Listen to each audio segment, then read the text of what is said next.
I left the city, I've been proud. Treading water that they drown. My head on a swivel, yeah. It's only really my surroundings.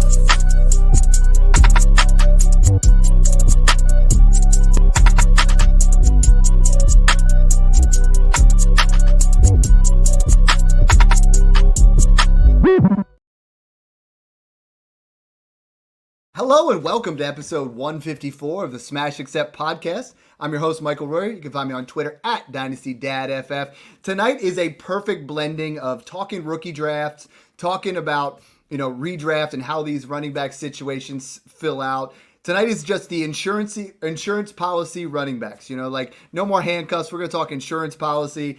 To blend it all together, I'm bringing on two of my absolute, favorites when we talk about this. When we talk redraft, nobody better than my man, FFA Mung. Mung, we're getting into that area where we're 120 odd days away from the NFL draft. I started talking to draftkits.co about draft boards again. And we're not that far away, right? The rookie draft comes up and then I was like, man, we got to start talking about what 2023 really looks like.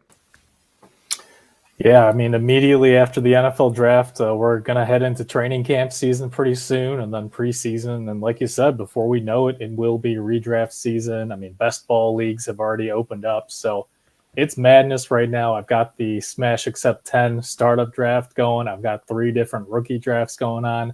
When I get trade offers hitting my inbox, I have to check which league it's for because I'm not really sure.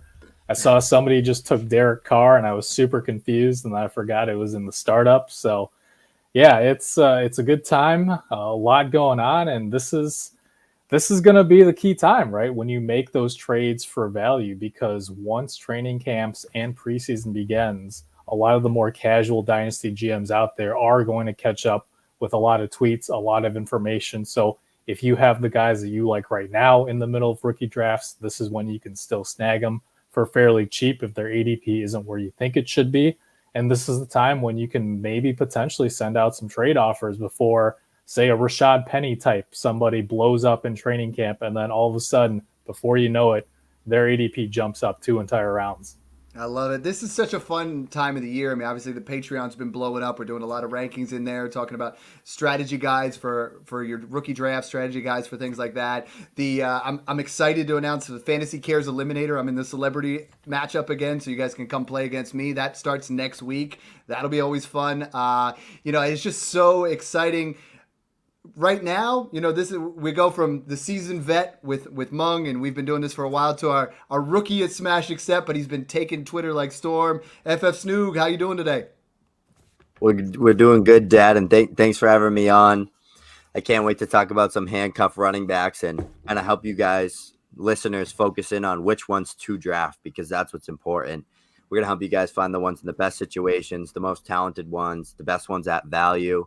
We're not going to tell you to draft Zach Charbonnet in the first round. I'm going to tell you to draft Roschon Johnson in the late second. That's where you kill your drafts, and it's all about market values and stuff like that. This is the best time of the year.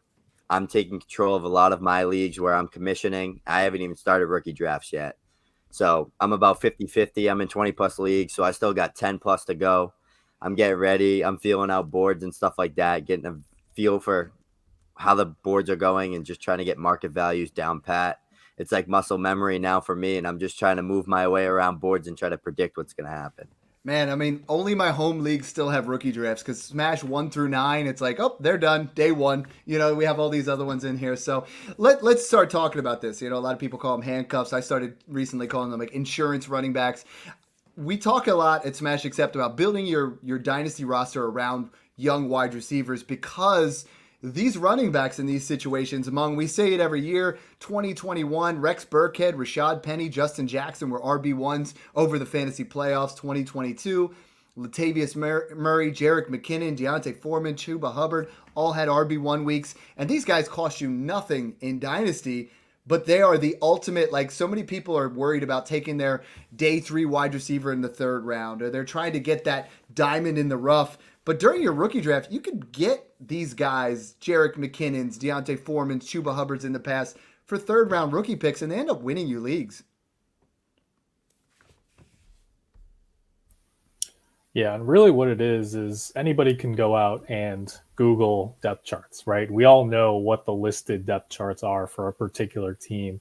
And the hard part is projecting those out 2-3 months from the future into the future, right? Mm-hmm. Because a lot of the rookies are going to be listed third, fourth, fifth on the depth chart right now, because most coaching staffs need to have these rookies prove that they belong on an NFL roster and to prove their worth before they bump them up these depth charts. And so really you have to look at player performance, whether it's the veteran or the rookie's college production.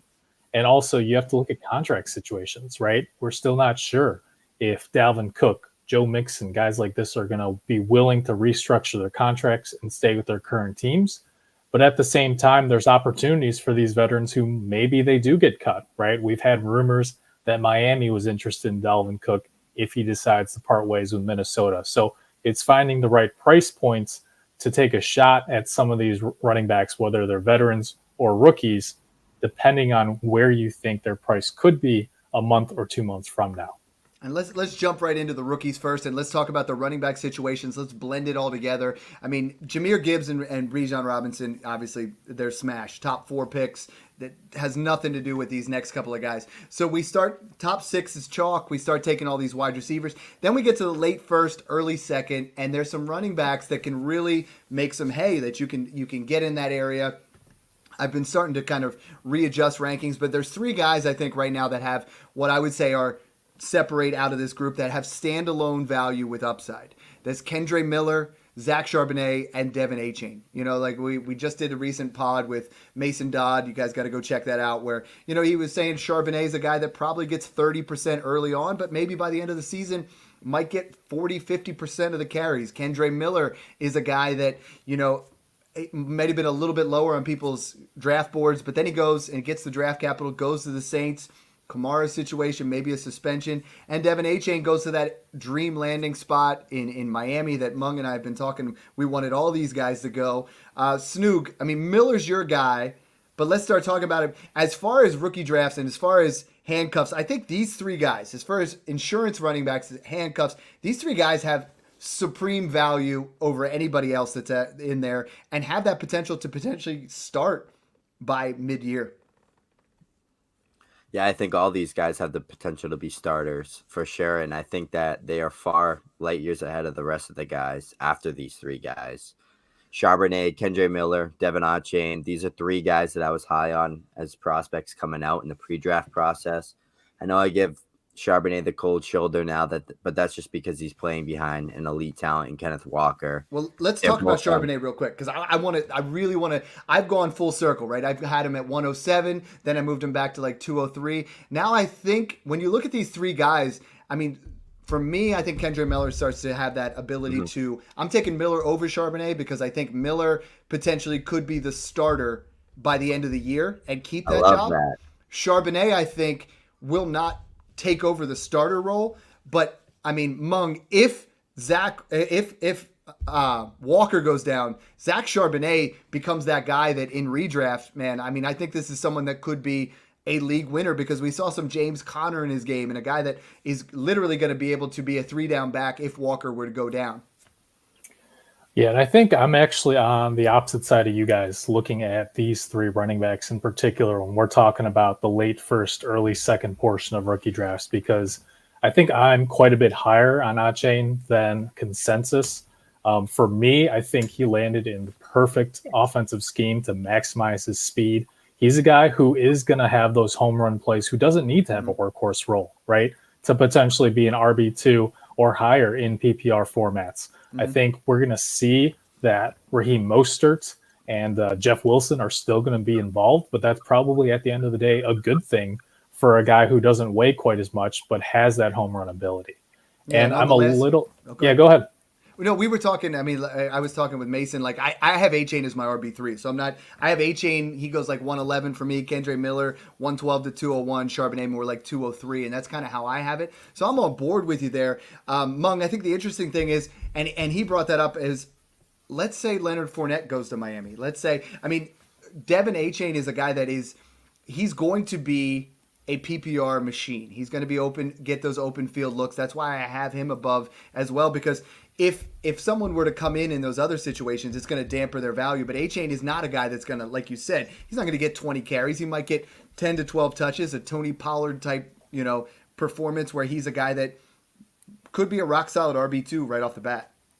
Yeah, and I think where I differ from you guys is I have Charbonnet quite a bit higher than Kendre Miller, because to me, I think the fact that Seattle used a second-round pick on Charbonnet indicates that they don't necessarily view Walker as locked into the starting role. It would not shock me if Charbonnet gets more touches than Walker by the second half of the season, because I do envision that to be a committee backfield. And I'm also much lower on Kendre Miller because I think, one, they paid Jamal Williams, so they're definitely going to use him early in the season. And then we are expecting a Kamara suspension, but probably in that 4 to 8 game range. So at what point does Kendre Miller really have an opportunity, barring injury to both running backs, to truly shine in New Orleans? I think he's more of a long-term play, and I think Miller's a guy who we're going to see his dynasty value actually go down at the start of the season until he actually gets a chance to potentially shine in 2024 if the Saints decide to part ways with Kamara at that point. Now, I know Snoog's triggered here. Before we move on to Miller, I mean, Charbonnet, the excellent analysis, Mung. I mean, like always. And I think we have an interesting situation there where we could see him a lot more involved. I mean, if he went to Miami, he was the 107. Hands down. I mean, he's a great running back, and he's become a buy. He's gotten to that area, and to your point, I mean, he could potentially take over that area. What I want to talk about, Mung, is Kenneth Walker. So, I mean, Walker goes from like RB4, RB5, RB6 in Dynasty. I just did my recent rankings, and I'm having a hard time putting him in my top 12. I mean, I have him in that area of Ramondre Stevenson, Tony Pollard. It's a difficult thing to project because he didn't have that PPR ceiling, where if Devin Achane goes to Seattle, I'm like, okay, Walker's still going to get his on first and second downs. Now that it's a lot more threatened there, where do you have him in your dynasty rankings? Both of you guys, will start with you, Mung, and then we'll go over to Snoog, because I've moved him almost to that RB12, RB13, and I'm using him as, we talk about it a lot, I'm using him as a vessel to move to another guy. So he still has value. Like I talked about that trade last week where I traded A.J. Brown and Zach Walker, and ended up getting ETN, T. Higgins, and Jordan Addison, because I was using the value of Kenneth Walker to move on to a different player because it's starting to become a little bit more bleak. Yeah, and I think a lot of people do still view Kenneth Walker as the entrenched starter in Seattle, when I think that could be a shaky position given what we saw Pete Carroll was saying about them wanting to use Charbonnet, especially as a receiver and potentially near the goal line as well. And I think it's possible that Walker could still be a solid home run threat for Seattle on the ground, but that he's getting a lot of that work between the 20s, which isn't as fantasy friendly. So I've moved him down to RB13, RB14 in Dynasty in that late first round range. I actually have him just ahead of Dalton Kincaid, but I actually think I'm going to move Walker slightly behind. So in that 1.09 range in Superflex. And I think he and Charbonnet should be a lot closer in terms of dynasty valuation than we're seeing ADP, because sometimes it does take a while for the market to adjust. I love it, Mung. We're vibing. We're like, we don't always agree when it comes to running backs and when it comes to the process. And you and I have over the years have realized that iron sharpens iron. You do that for me. I do that for you. Snoog, I mean, Charbonnet, we're hearing a full gamut here. What do you see as far as Walker and Charbonnet, and how are you investing in both of them in Dynasty? Yeah, so I'm right there with you guys. Kenneth Walker's sitting around the 12, 13 range for me in my Dynasty rankings right now. I think he's a better talent than Zach Charbonnet, but like Mung said, I think Charbonnet could come in, be the passing down back in Seattle. Although I don't think he's the best receiving back in the world, he's much better than Kenneth Walker. I just don't know what his role is going to be. So that's kind of where I shift against Zach Charbonnet is, okay, say they use him as like that between the 20s grinder. They use Walker as like the change of pace guy. Walker's the better back. He's going to get more home run hits. He's going to be the more efficient player. If Charbonnet doesn't get the goal line touches, he's going to be basically not usable or not playable to me. In my opinion, he'll just be a great handcuff. He's going to catch passes, though, so that's where I kind of sit at both of them. I'm fine taking Charbonnet in that mid-early second-ish range, just as that high-end handcuff with upside to be just a a 2-down grinder, kind of like that Latavius Murray role in the Saints a few years ago.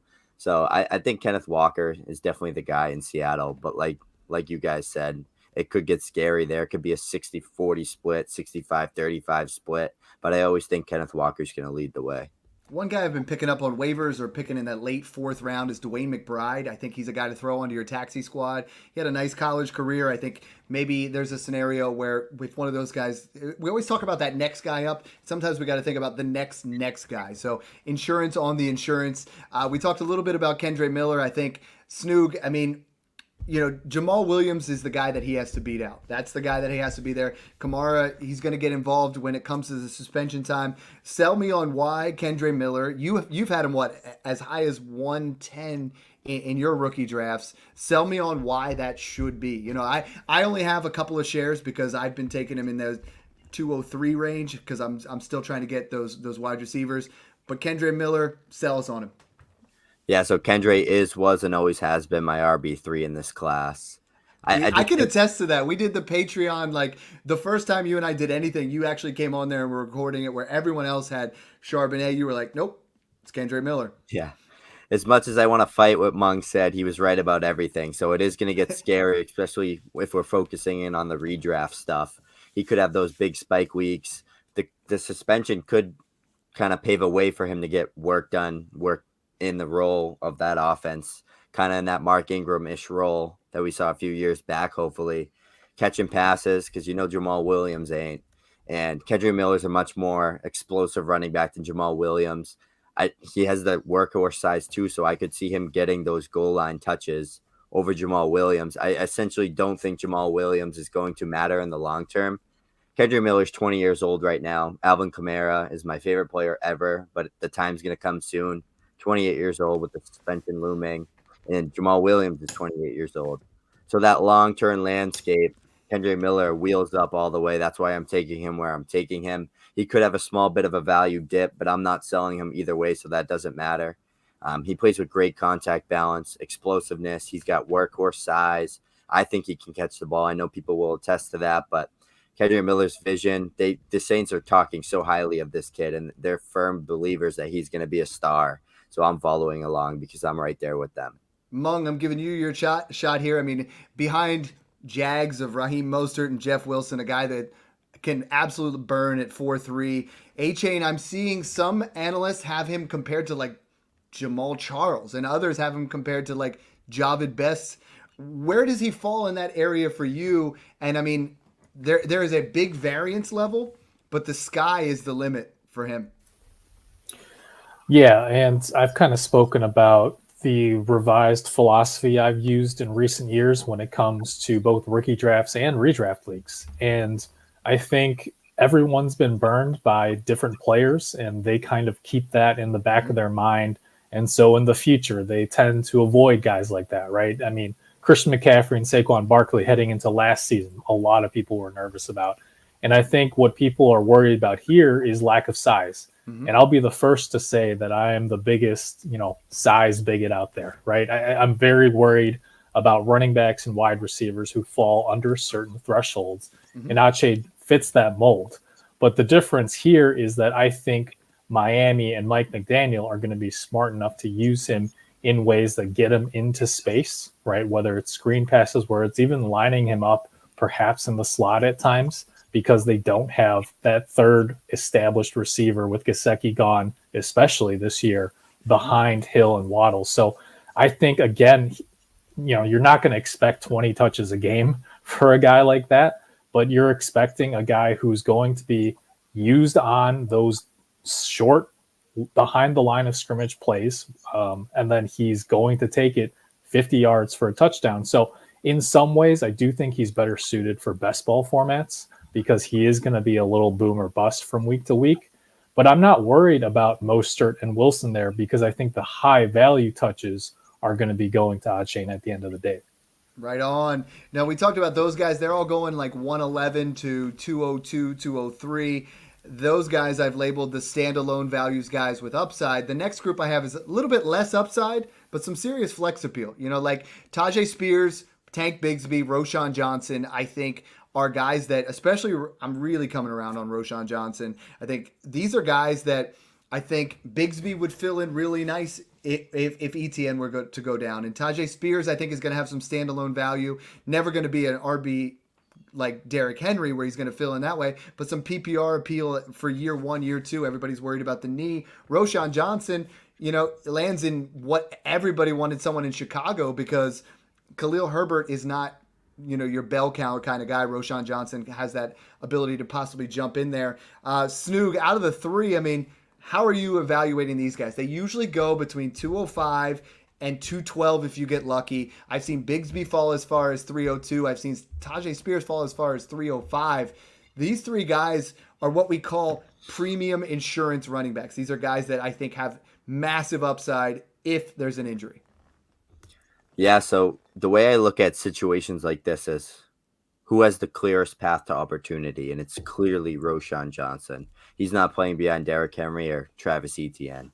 So I think Bears are going to be a run-heavy offense. They beefed up that O-line. Fields is a phenomenal rusher, so you already know they're going to have that read option, kind of RPO system going, pounding Roschon Johnson between the tackles. I think Roschon's the guy here. He's my favorite value of these guys for sure, and I have them ranked higher than them as prospects. So out of the three, Roschon has the ability to be a starter. Tank Bigsby is almost a lesser version of Travis Etienne. But to me, Tajay Spears has become an interesting value because Derrick Henry he's not known for his third down work. We've seen in the past, and Monk can attest to this, like Dontrell Hilliard has filled in as a PPR guy in games where there's going to be a lot of negative game scripts in Tennessee. Mung, I mean, is Spears someone that you've picked up in rookie drafts? And you almost have to look at it as there's not much else going on there. Spears, like A-Chain, is a guy, get him in space, a little bit more smaller. Tennessee does not have anything aside from Treylon Burks and Chig. There's not a lot going on in Tennessee. Yeah, again, I think this is where my rankings differ a little bit from you guys. I actually have Spears and Bigsby ranked in that same tier as Kendre Miller, in that late second round range, slightly above Miller. For me, I still don't fully buy that Tennessee is going to keep Derrick Henry. He seems like a clear trade target given what that roster looks like and what they're, gearing up to rebuild essentially with the Will Levis pick, especially. Mm-hmm. So I think Spears might be a hold or a buy low right now, because I do think that Henry will be moved by midseason to a contending roster. Like Buffalo. And then, yeah, potentially. I mean, they have Damian Harris, they signed him, but certainly if they can get Derrick Henry for cheap, I don't think they're going to let Harris stop them. And then Bigsby, I think he's not even necessarily an insurance guy. He's a complement to Travis Etienne, who could get valuable goal line touches in an offense that's ascending with Trevor Lawrence. Because looking back to last year, they were super hesitant to give Etienne a true workhorse role. Mm-hmm. I think, JaMycal Hasty, got a ton of touches against the Chiefs in the playoff game. They just really did not want to use Etienne as a workhorse. And I think they've been looking for someone to fill that 1B role since they traded away James Robinson after his injury. So this is that new coaching staff that came in last year that replaced Urban Meyer and all those guys. And this is their number 2 guy that they want to pair with Etienne. So I think that Bigsby is going to be involved from week 1. And I view Roschon Johnson kind of like Kendre Miller, where I think at the end of the day, starting in 2024 and going forward, that he could win that starting role. But at the same time, Chicago's a team that paid D'Onta Foreman, which he's not anything special. But at the same time, I think for at least their rookie seasons, Miller and Roschon Johnson are going to be losing out touches to guys like Herbert and Johnson and Jamal Williams and Kamara. Mung, I like that, man. You nailed it. I think a lot of people, D'Onta Foreman is someone that you could definitely get thrown in at the end of your trade. He's been a league winner in the past. So those are those guys you got to look at outside of that. And Bigsby, I think you're right. I think he's going to be a lot of those. He's going to get some of that short yardage, some of that first and second down work. Etienne is someone that I have in that top 6 dynasty running backs, and I think is absolutely going to boom this year. Snoog, any comments on Etienne or how these running backs break down for you? It's hard to me to not talk bias on Travis Etienne, but I think Mung nailed it. I think Tank Bigsby definitely has a role in that offense. They're not going to not use him. Doug Peterson likes to use that kind of 1-2 punch combo. So we're going to see a lot of Travis Etienne, but we're also going to see a lot of Tank Bigsby.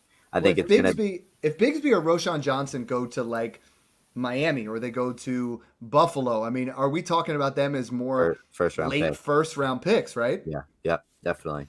It's so key with the running backs of where they fall and how high they get drafted. Like Tank Bigsby's landing spot, I don't love it. I don't love any of these landing spots, but I do love Roshan. So that's why I give him the slight nod because I'd rather have my handcuff running back. I don't think Roshan's the handcuff, but the handcuff running back playing behind Khalil Herbert rather than Travis Etienne and Derrick Henry. But I do think Tank Bigsby will have the role. He's a great back. He's very good. He's a 2-down grinder. Travis Etienne's just that dude, and I think they will be able to complement each other well. Maybe like a 70-30 split, 65-35. Eventually, though, Tank Bigsby is going to probably get 10 to 12 carries a game. So the next group I have is purely insurance, right? They're going to get a little bit of work, but these are your insurance backs. This is your Israel Abanikanda, who I think ends up being the RB2. Michael Carter's kind of out of the equation for, maybe he's more into the PPR work. Zach Evans, who everybody kind of lugged, goes to the Rams. We know Cam Akers is in a contract year, but, he could work into the mix. Eric Gray, works in it with the Giants behind Saquon Barkley. Craig Hall maybe is in that Indianapolis role. And also I want to throw in Deuce Vaughn in Dallas. Now, these are guys that if Leonard Fournette goes to any of these teams, if Zeke goes to any of these teams, even if Kareem Hunt, their value dies. Like it falls off completely. These are guys that I would say, Mung, that if I'm in my 4th round of my rookie draft, I'm always taking a running back who has a clear path as opposed to a day 3 wide receiver who's buried on the depth chart. Yeah, and someone you didn't mention who I like quite a bit is Sean Tucker down in Tampa Bay, because I don't know that Rachaad White's role is necessarily established as a workhorse there. Now, obviously, there's a lot of questions in general about what that offense is going to look like, sans Tom Brady, whether it's Baker Mayfield, Trask. But at the end of the day, I do think there's opportunity there for Tucker, even though he went undrafted because of the medical issue. Supposedly it's cleared, so I don't know about him long term, but for the short term, I'm willing to take a shot on him cheap. I'm not quite as high on Deuce Vaughn, someone you mentioned. The size isn't there. I think Malik Davis is still going to see quite a bit of work, and Vaughn's more going to be a special teams guy, maybe an occasional play here or there. But yeah, in general, I like Zach Evans a lot as well. I know he's gotten a lot of buzz. You mentioned him. He fits that Sony Michel role that they had for the Rams, and I do think that he is going to see immediate work even week 1 alongside Akers, kind of like Bigsby and Etienne. Snoog, these are guys that, again, like I'm not taking him in the 3rd round. I'm seeing some people take Zach Evans at like 210, and I'm like, get off your take that Zach Evans is better than Tank Bigsby. The NFL showed us that he's not, but like, where are you comfortable taking these guys? I feel like they're just nice dart throws in that 4th round to throw on your taxi squad. Yeah, Evans is definitely top guy here for me. I'm not a firm believer in Cam Akers with that injury, but I did love him coming out. I was a huge Cam Akers fan. He was an elite prospect. He checked every box. He was drafted in the early 2nd round to a phenomenal landing spot. But now there's nobody behind him. Henderson's gone. They have nobody that can back up Cam Akers, and Cam Akers has shown he can't stay healthy. And the Rams had him in the doghouse last year. So I think Zach Evans is a sneaky pick here, and I was high on him as a prospect coming out. And I love his value. I don't think his draft capital speaks for how talented he is. I think he's a much better player than a 6th round pick. Mm-hmm. And yeah, Deuce Vaughn's another guy that I really like just to take the dart throw on. I think he could be a really good receiving back, and I think Dallas has a role for him. I know that his dad's involved in Dallas and is in the coaching staff there. So I think they're going to use him to his strengths because he was another phenomenal running back in college. His only flaw was he was 5'5". So these are guys, they have their pros and their cons, and you just got to swing. Hope you hit the right one. Okay, so we're gonna go team by team now. What I want to talk about with these guys is we're gonna talk about the player. Then I want you guys to say, is he a smash insurance where he's that guy you have to own, or is it a guy that we're gonna just kind of add in there? There's different level of priorities when we come to these insurance guys, these handcuffs. Alexander Madison's always been that premium top tier of those kind of guys. So I want to break down, the RB situations and how important it is to roster these guys. Someone that I've been getting thrown into trades, trading fourth-round picks when I'm on the clock. Arizona didn't really address the running back position. James Conner is that bell cow. But Keontae Ingram, who I was getting cheap in a lot of rookie drafts last year, Mung, is that the guy to own in Arizona? And how do you see this thing shaking out? I think Ingram could be, but I wouldn't prioritize him in terms of fantasy because if something does happen to Connor, I expect that to become a committee backfield on an offense that we're not expecting to be very good this year. First, we're not sure when Kyler Murray is going to be ready to return. And second, Arizona is a team that could be contending for the 101 in the Caleb Williams sweepstakes. So I think that team, the offense is going to have a lot of questions in general. So Ingram isn't necessarily someone I would be investing heavily in, but certainly should be on a roster. Snook, I mean, Atlanta, we've been yelling it on Smash Accept that you should trade Tyler Algier, and most of you did, and I think now he's become so cheap because Bijan's there that he showed he was 1,000-yard rusher last year. I got him for a fourth and a guy traded from 212 to 211, and I threw in a fourth. I think Tyler Algier is. I mean, Atlanta offense looks exciting to me. Algier is going to be a guy that's in the top 10 run offense. I mean, what can we invest in Tyler Algier? And one thing I want to talk about across this is when you guys talk about insurance policies, when you talk about handcuffs, if you own Bijan, how aggressively would you pay to get Tyler Algier to have that backup? And is that a way that you play Dynasty? Yeah, I was a big Algier fan going into the draft process last year. He was one of my most drafted players in the 3rd and 4th round, and I still believe in his talent. I was devastated by Bijan Robinson going there, but I kind of had that in the back of my mind. So luckily I got out of like 90% of my shares of Algier, and now I can buy him back for 4th. So he's one of the premium handcuffs in the NFL. And would you pay 2/3? That's my question now. Like, I see him going for thirds. Would you pay 2/3? I wouldn't pay any seconds at this point, but I mean, would you pay 2/3 for Tyler Algier if you owned Bijan Robinson? If I own Bijan Robinson, I think it's worth it just to secure that offense. Because if Bijan goes down with a season-ending injury or anything, Algier could be a low-end RB1 during the time being. So I definitely think it's worth it to pay up for him or draft him if you have Bijan. But I'm still going to take shots on him without Bijan because I would like to dangle that leverage over that dynasty owner's head, having Tyler Algier with the possibility of Bijan getting 350 touches and getting banged up in year 1 or year 2. Yeah, so Algier long term. A lot of teams, those guys, the Algier owner is the guy that picked him up off of waivers. And a lot of times those are teams that are not competitive potentially, and you could get him quite cheap in that area.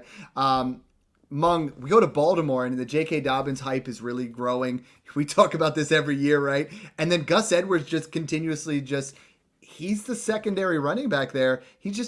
I got him in round 24 of a startup recently.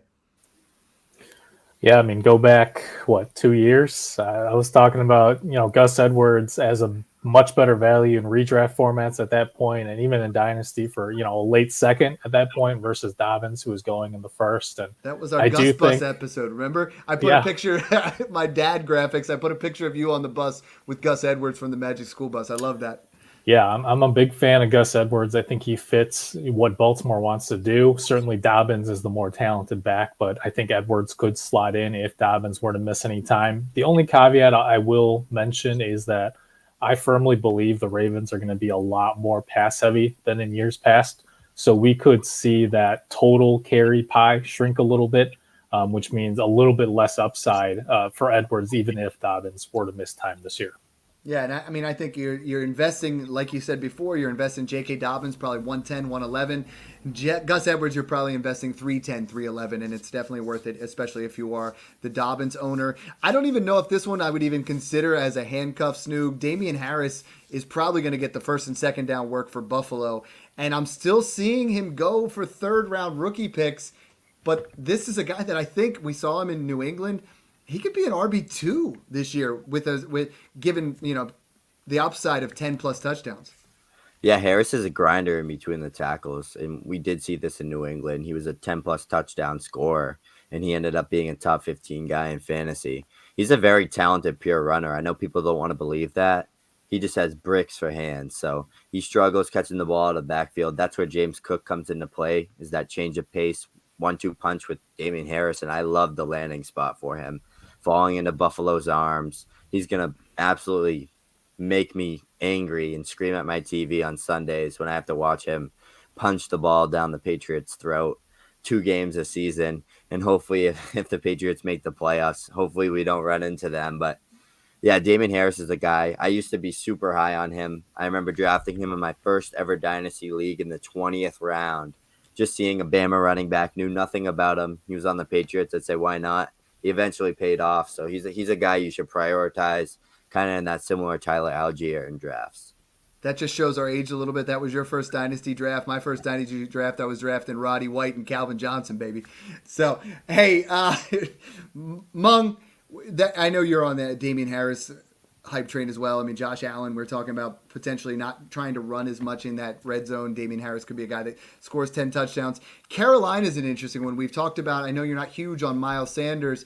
Is Chuba Hubbard, he's got to be that RB2 in that situation, or is there someone else in Carolina that we should pay attention to?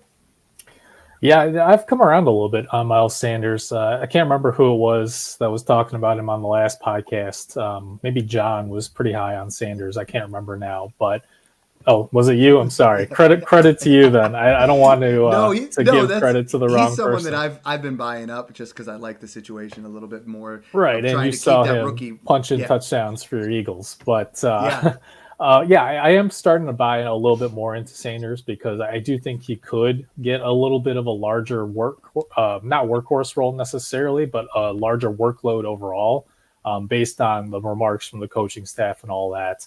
Hubbard, we've seen him succeed in the past. I think he'll still be involved there.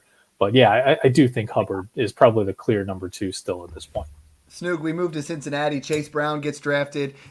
Looks like Mixon's, if he can restructure here, might avoid the suspension. Travion Williams is another name to monitor because he's been out there. Both of these guys, I think ultimately if Mixon were to get suspended or injured, they go with a free agent to bring in because that's a win-now type team. But if you got to invest between Travion Williams or Chase Brown, who is it? I'm going to go with Chase Brown just because I had no idea who Travion Williams was before maybe about 4 weeks ago. So I think Chase Brown, just drafted him in the 5th round. He was a decent prospect coming out. He was a great athlete, and he was a bell cow in that Illinois offense. Mm-hmm. I liked him. The 5th round didn't please me too much, but I do like the landing spot just in case Joe Mixon gets cut, traded, whatever happens with Mixon. I actually think Joe Mixon's a massive buy. I think he's going to be okay. I think he's going to have a career year. But Chase Brown's definitely the guy to own behind Joe Mixon, and if you have Joe Mixon, go buy Chase Brown. Mung, I loved D'Ernest Johnson for years as that deep handcuff in Cleveland. He goes to Jacksonville, and I love that until they drafted Bigsby. Now it's Jerome Ford, seems like the next guy in line behind Nick Chubb, and we've been blessed by Nick Chubb's health over the last couple of years, but he's getting up there in age, and there is not a lot of competition in Cleveland. Yeah, I think it speaks volumes that they didn't add any running backs this offseason, right? And we've heard whispers all offseason that they really like Jerome Ford a lot. He fits that mold of how they want to run that offense. I think he is the clear backup, but at the same time, I think he could give you 80% of what Nick Chubb could give you in terms of fantasy production if he were to step into that role. So I like Ford quite a bit. He's a guy that I would try and go out of my way, maybe even pay an early 3rd, late 2nd range, depending on who's available in rookie drafts at that point. He is the fact that they did not bring in competition where he only had 8 carries on the entire year. I mean, that shows that they saw something in practice. They saw something in camps. We talked about Dallas, potentially Deuce Vaughn. Maybe they bring back Zeke. We're going to kind of skip over that one. The biggest sleeper out there right now that I'm seeing going for 3rd round picks, when people are on the clock, Snoog, it's like when they're at 310, everybody wants their guy. I've been getting Samaje Perine for 305 to 310.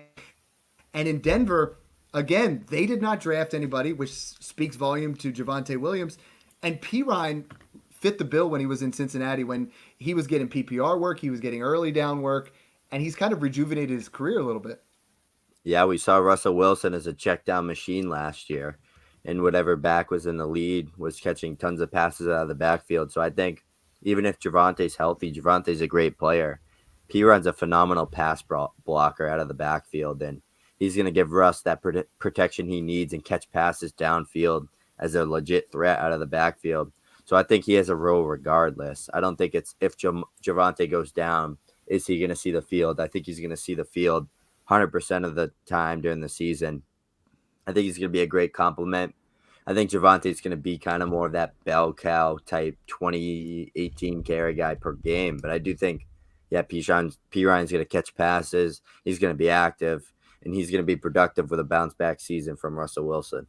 Mung, this almost feels almost the same situation as J.K. Dobbins. Javonte Williams, another guy, running back that you don't necessarily care for the injury history. I mean, Samaje Perine just feels like screaming value right now.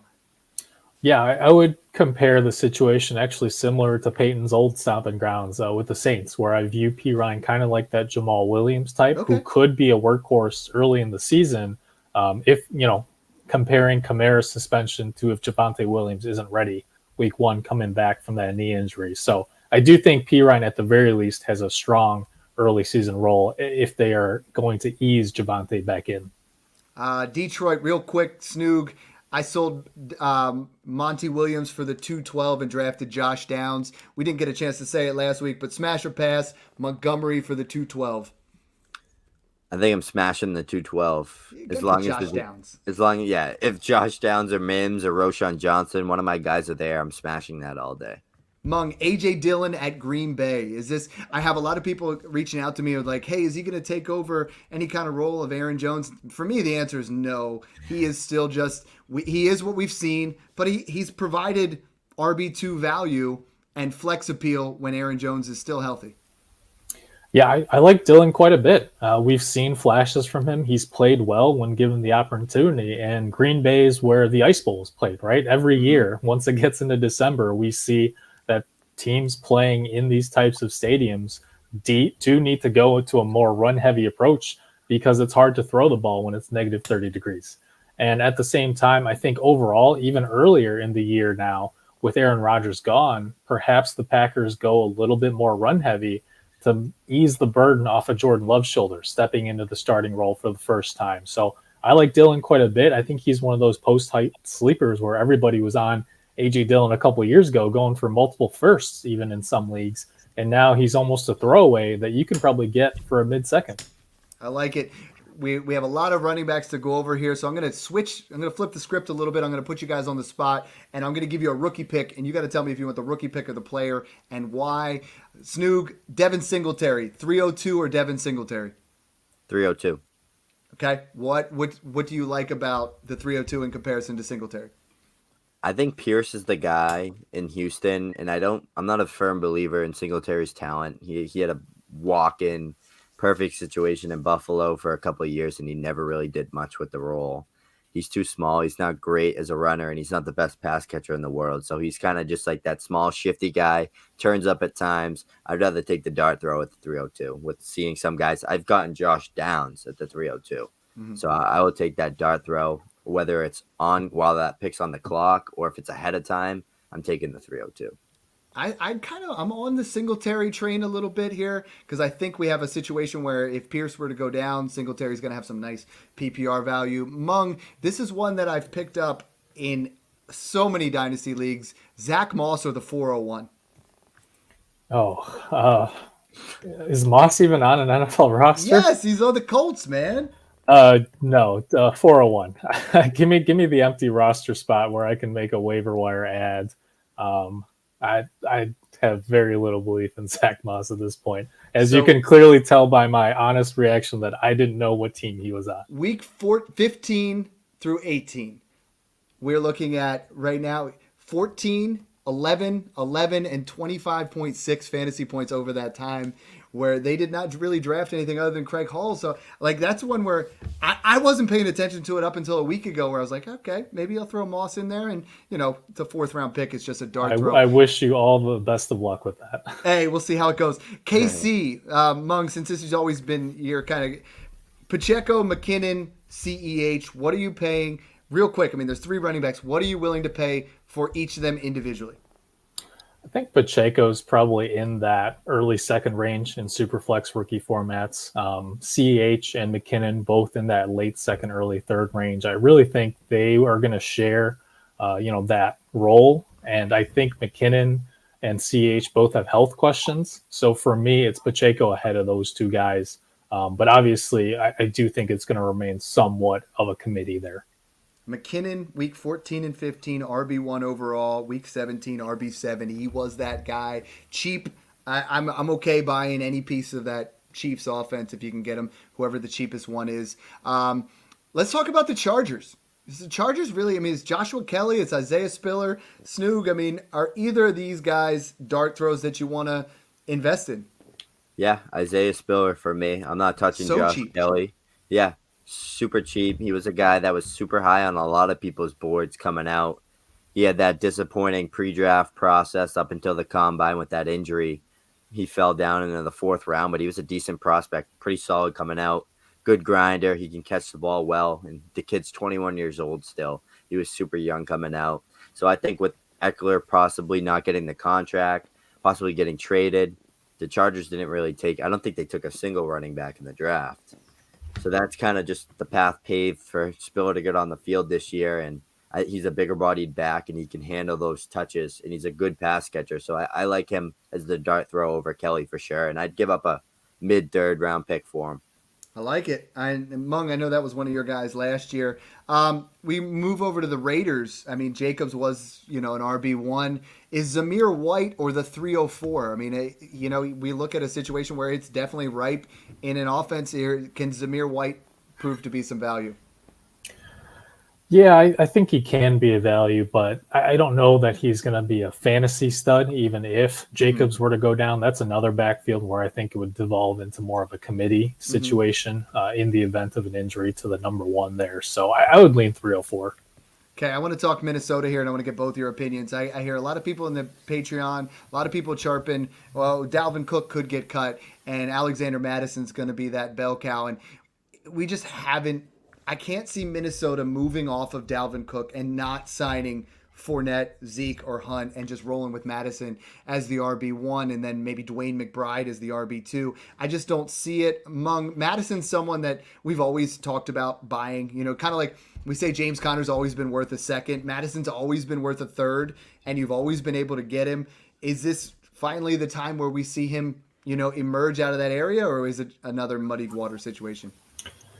I'm really glad you asked because I like Kene Nwangwu a lot.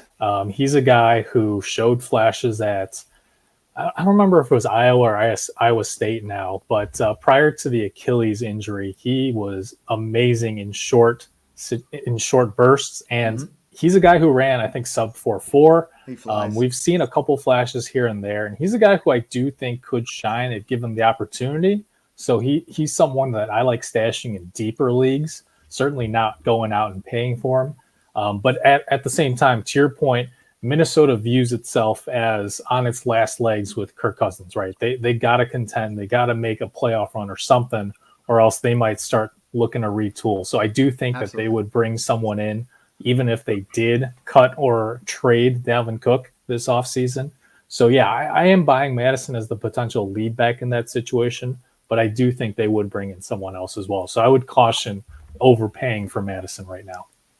I've brought this up, and I've shown you some of my absolute dominant rosters where it's Jalen Waddle, A.J. Brown, CeeDee Lamb, but then you look at my running backs, and, I might have one or two in there, but I have all of these guys, and that's something where it's like, if you have to decide, if you're loading up on a taxi and you got to put one of these guys on, you put one of these rookie running backs like an Eric Gray over a wide receiver who was taken in the 6th round, aside from Boutte, we love him. Right, Snoog? No, but like in those kind of situations, stockpile these guys. These guys are like lottery tickets, right? The chances of a day 4 or day 3 wide receiver round 4 to 6, really low hit rate. The fact that one of these guys gets an opportunity like an Algiers out of nowhere is a better lottery ticket. New England, Snoog, that's your resident area that you kind of chimes home. James Robinson's there now, Pierre Strong. Show me your receipts. Who are you kind of going out on those guys? Like, which one of those guys is it for you? Yeah, I'm rolling with James Robinson here. I think he's definitely the guy. He's a talented player. He had a top 10 season as a rookie. He showed flashes, great pure runner.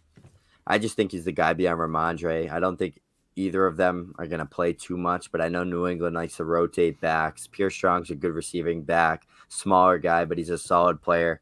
Patriots took him decently high in the draft. I think it was 4th round, so they seem to think he's a decent guy. Ramondre's the bell cow, though. So I think James Robinson's the next guy. If Ramondre was to go down to step into that bell cow role, handle the majority of the touches. And J-Rob's a good pass catcher. He has that workhorse size, good runner. He can score touchdowns. He can do it all. Coming, I think, a year and a half fresh off that injury now. So he has some time to build up his strength, get his play speed back, and show who he is and show that he's that running back that we saw his rookie year in Jacksonville. So I think James Robinson's the go-to handcuff in New England, and I think he's a highly valuable handcuff as well.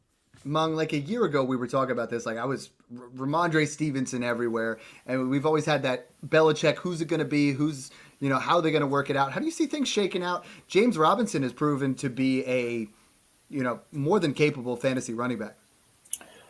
Yeah, I'm on the complete opposite side of Snoog on this one. I love Pierre Strong. I think he's someone that they drafted. We got a lot of reports last offseason that the Patriots wanted to move to more of an outside zone type running scheme, kind of like the Shanahan approach. And he's a guy who was comped to Eli Mitchell. And I think that that's a great comp for him because he has that speed and he has that size. And I think that Pierre Strong could even be the complement to Ramondre Stevenson. I'm still not buying that Bill Belichick is going to actually keep a lead running back for the entire season. So I'm hesitant to invest in a Ramondre Stevenson right now. I'd rather take a late dart throw on Pierre Strong personally over James Robinson too, because we saw that he wasn't the most athletic back even prior to the injury. And I think that injury sapped a lot of that explosiveness, which is ultimately why he was traded. And he's bounced around a couple teams right now. And we know Belichick loves his reclamation projects, but I don't think James Robinson is it at this point. I'm going to keep pounding the drum for Ram. We were doing it I'm just going to keep working it. I'll bring you onto my side. We did that with Jalen. I'm going to do it with Ram. We'll get there. So this is the most interesting fantasy running back situation, Mung, is the Philadelphia Eagles. It's Rashad Penny, who has looked fantastic at times. Kenny Gainwell, who I was buying up everywhere because in the playoffs had a very prominent role. Now they get a beefed up version of Kenny Gainwell and DeAndre Swift. So I know Snoog's going to, be on the Swift side. What are we paying for these guys and how do we shake it out? Because I'm willing to invest in any of them. Gainwell's the cheapest. Swift has the highest ceiling, but is also the most expensive. And Penny kind of falls somewhere in the middle. So Mung, help me shake it out. Yeah, it all comes down to costs because I think at the end of the day, whichever one stays healthy between Swift and Penny is going to be the running back that ends up finishing better in fantasy, right? That's why I'm buying Gainwell because he costs nothing and the other two are made of paper mache. But, that's exactly it. Cost is everything here. Yeah, and I mean, at cost, that's why I'm fading Swift because he's still going in that late first. I think people are still paying up for him and I can't quite get there. And for me, I think Gainwell's always going to be that complimentary guy. So based on upside versus cost, I actually like Penny the most. You can probably get him for a late second in most rookie draft valuations. And I do think that he could be the goal line guy, and which could end up being the most fantasy valuable role on that Eagles offense behind that dominant offensive line. Snoog, Rashad Penny goes down to injury. DeAndre Swift stays healthy. DeAndre Swift finishes as the RB blank. Top 8. And I know that's like everything in the world lining up perfectly. Those are all seem like nothing I want to make as Vegas bets, but the ceiling is definitely there for him. Let's go to Pittsburgh. Super cheap. I love Najee this year. Jaylen Warren, Snoog, he proved to be a decent backup, a guy that I think you can definitely get maybe for a 4th rounder when you get in your rookie draft. Not sexy, but is he worth investing in? Yeah, I actually like him as one of the better handcuffs too, as well, because you know how the Steelers like to use their running backs. They always hammer the rock with the guy that's the lead guy that's healthy. So I know Najee Harris has never missed a football game, and I don't know how long, but that's a crazy stat about him. He's always healthy. He's a workhorse. He always goes to work, whether he's injured, battling an injury. He could have a torn labrum and he's still out there running people over. So he's a beast. But Jaylen Warren's a guy that was making plays out of the backfield consistently, kind of has that 1-2 punch, helping Najee stay fresh, keeping Najee on the sideline while he was battling the injuries. Warren was catching passes and stuff. He's super quick. I think he's a great handcuff back, but I don't see anything more of that. I know he's undersized, but like I said, we saw Le'Veon Bell go down, get suspended, lead the Steelers, whatever it was, and James Conner, DeAndre Williams, guys like that always showed up and they produced at a high level. So I'm all in on Jaylen Warren in 2023. And among the best running back position available is San Francisco. And CMC has had a resurgence. His value is recouped. But Elijah Mitchell, it was someone that was an RB2 before they brought in Christian McCaffrey and before he got hurt. A lot of people like Jordan Mason, a lot of people like Pierce. Like, who is that for you? And, is Elijah Mitchell super cheap? I got him in round 22 of a startup recently, and I feel like he has to be the primary backup here in my estimation. I think he's going to complement McCaffrey, kind of a 70-30 split. It's just that we've never seen Mitchell be able to stay healthy. Yeah. So I don't think that he's going to really be a league winner, even if McCaffrey were to miss time. I actually think playing fewer snaps is going to help Mitchell stay healthy in that complementary role and also help McCaffrey too, right? Because he's battled injuries in the past. So I think it's ideal for both of them to be in that 70-30 type of split. And if McCaffrey were to go down, I would actually go out and get Jordan Mason for very cheap because I think he showed a couple flashes, broke a long touchdown in one of the later games last season. So I think Mason at cost, I would prefer over Mitchell even. Tampa Bay, they got Chase Edmonds. They're probably going to bring in another guy. Let's talk Washington real quick.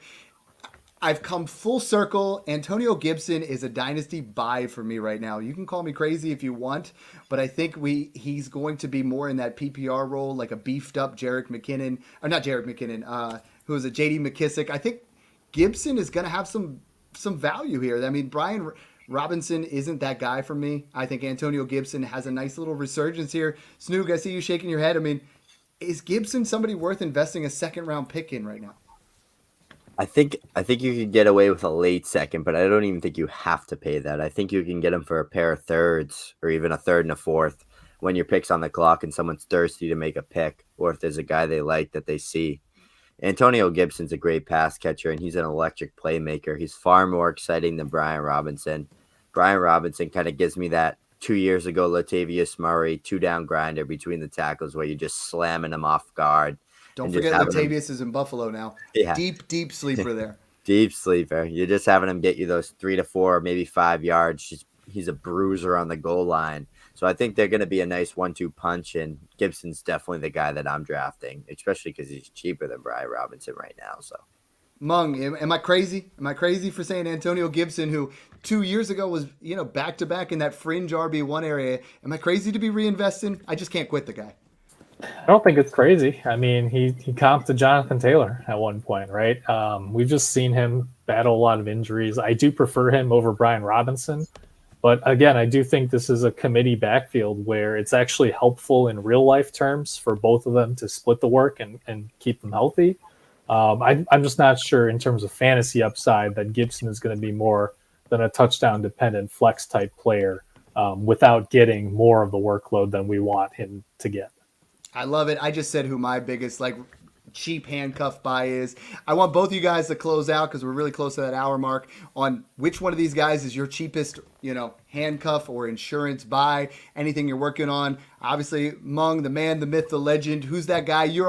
We talk about if anybody gets to the end of this episode where you always drop them nuggets. Yeah, I talked a little bit about Kene Nwangwu in Minnesota. I do like him quite a bit, but somebody that I think it speaks volumes that you even glossed over Tampa Bay without talking about Tucker. Sean Tucker is somebody who I think fell in the draft and went undrafted because of a medical condition. I believe it was with his heart.